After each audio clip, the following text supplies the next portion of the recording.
እንዴ ብርሃኑ ምን ሆነሃል እንደዚህ የምትጣደፈው? የት ልትሄድ ነው? ረዱ ቀለበት የጠፋብኝ ብላ እየረበሸች ነው ብለውኝ ነዋ። ኧረ የትም አይሄድም ይገኛል። ይልቅ አቡ ቶሎ ሳይውጠው አፍ ውስጥ ፈትሹት። ይሄን ያህልማ እሱ አይዳፈርም። ይልቅ ገብቼ ላረጋጋት። ብርዬ ተጨናንቀሃል እኮ። የረዱ መውጣት እኮ አስጨናንቀሃል፣ ታስታውቃለህ።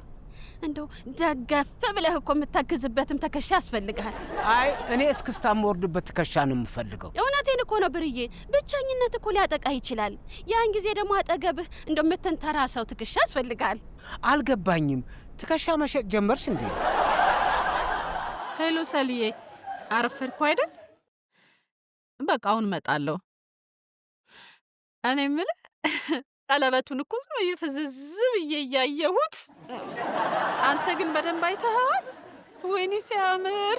በቃ አሁን መጣሁ። አባ፣ እነዚህ ልጆች አንገታቸውንም ቢሆን ጨምድደህ ቀለበቴን አስመልስልኝ። እስኪ መጀመሪያ ተረጋጊ። ቆይ እናንተ ነክታችኋል? እኔ ነክቻለሁ። ንኪው ብላይ ነው ግን እናንተስ? አረ እኛ አልነካንም። አሁን ዘግዝጋ ፈትሸን እኮ አቡ ላይ የምግብ ፍርፋሪ ብቻ ነው ያገኘችው። ጮማውን ደግሞ ዘግዝቃ ፈትሻው የአረቄ አሰራር በቀላሉ በቤቶ የሚል መጽሐፍ ነው ያገኘችው። በቃ አሁን ረጋ ብለሽ መጀመሪያ የት እንዳደረግሽው ንገሪ። መጀመሪያ ልብስ እያጣጠፍኩ ስለነበረ እንዳይጠፋ ብዬ ቁም ሳጥኑ ውስጥ ከተትኩት። ከዛ አይ ቢጠፋብኝስ ብዬ አነሳሁትና መሳቢያ ውስጥ ከተትኩት። ከዛ አሰብኩና አይ አቡ ይሰርቅብኛል ብዬ ከዛ ውስጥ አወጣሁኝና አልጋ ስር ጫማዬ ውስጥ ከተትኩት። ከዛ አይ አልኩና አይ ብለሽ ከዛ የታደረግሽው?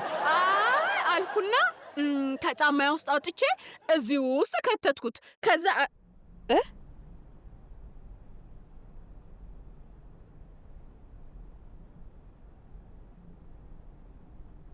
ኧረ ረፈደብኝ።